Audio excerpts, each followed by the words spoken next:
Why did you tell him that? From my days as a cash register repair guy. Drove out to repair a cash register at a mini-mart in a popular beach town. They had a service contract and 2 cash registers, so I didn't expect any drama. One of their registers had just stopped working in the middle of a shift.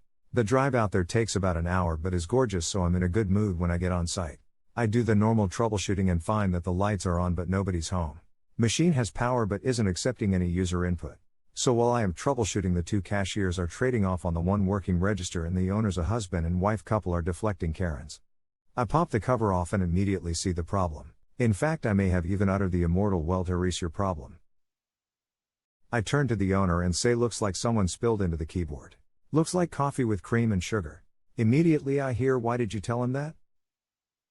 My head snaps to my left and I see cashier number 1 with her hand over her mouth and eyes wide as saucers. She then ran out of the shop and cashier 2 and the owners burst into laughter.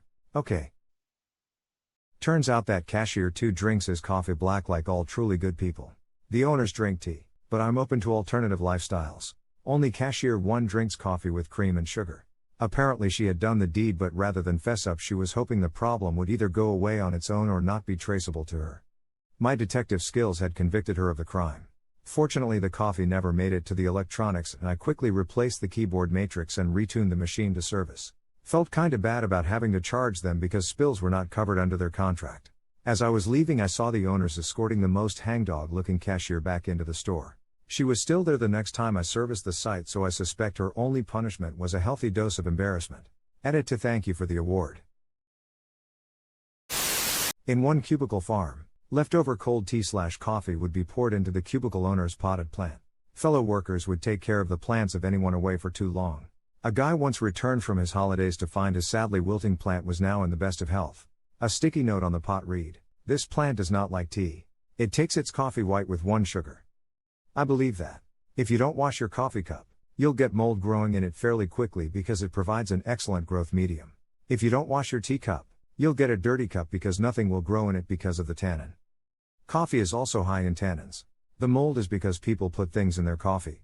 Undefined. No, plain black coffee will happily try to grow new and interesting life forms without any additions. Even instant decaf shutter will grow molds nicely. That's true. I don't know what they're growing on, but clearly the tannin isn't a satisfactory barrier. Oh no. The mold learned how to eat the tannins and it's working on figuring out how to eat the ceramic cup next. I love this comment, and it's kind of sad that there has to be a /s for people to understand it's a joke. Thanks. Yeah, I wanted to be sure people knew I was joking. I don't want to get burned at the stake, lol.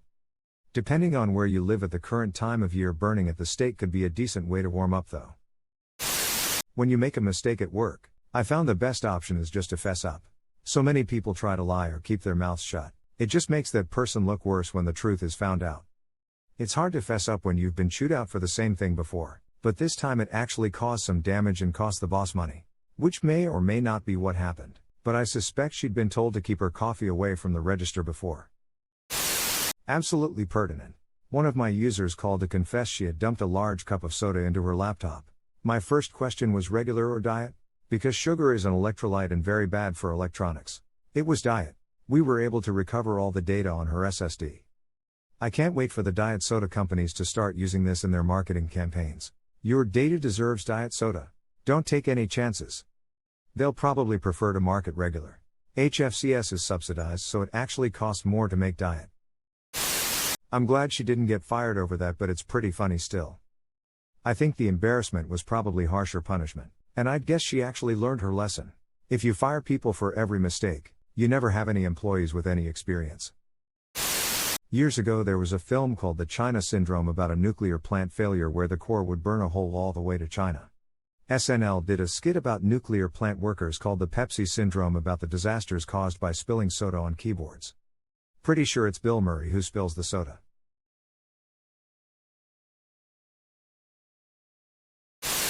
I got a call about a keyboard not working and went to take a look. Checked it out. Nope, not working. I noticed a little drop of water on the desk. I picked up the keyboard and tilted it forward. Probably half a cup of water came pouring out. Someone said, "Oh, would that cause it to not work?" They knew it had happened, but didn't say anything beforehand. Must have wiped up what they could see. I see you also met Auntie. At least you did not have to spend 10 minutes cleaning off the phone handset so it was beige again. as opposed to the thick coating of paste powder that she was forever applying to her entire skin above the neckline. Working at a local bank, I had a call for a computer and Bloomberg terminal not booting up for our chief investment person. Turned out the power strip was fried. No problem. I replaced it and she was good to go.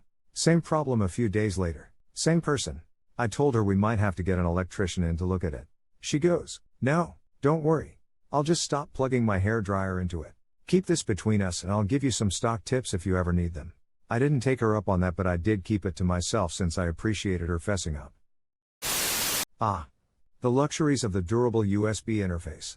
You do that to a first-class Apple G5. In the 50 pounds case, you fry the I/O bus on the main board.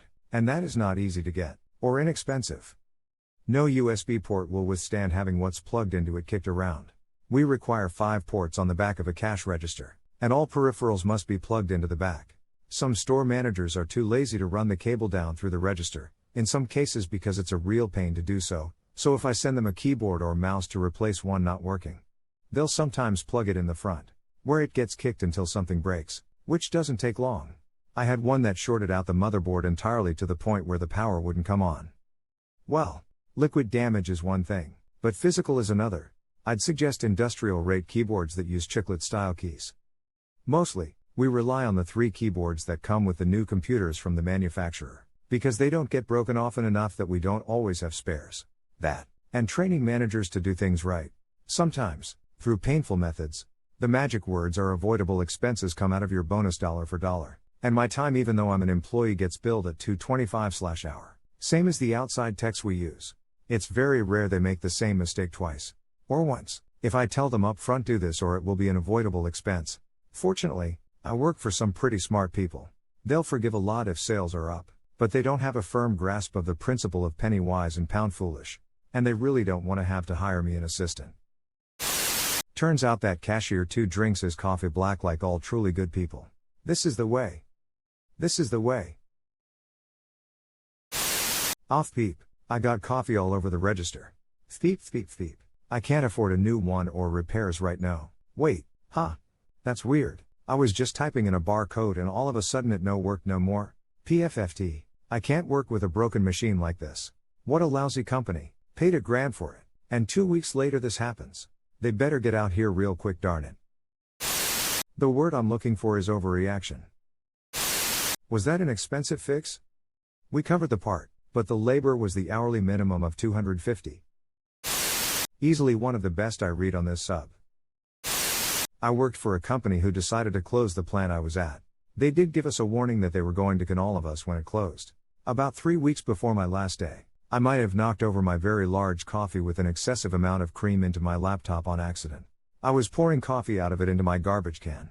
No idea how it worked the remaining weeks. You could smell coffee every time I turned it on. Oh, the number of printers, laptops, desktops, and registers I've seen destroyed by a cup of coffee or large soda. Reminds me of an old British sitcom where a guy gets a new job, and every innocent remark causes the people around him to collapse into tears.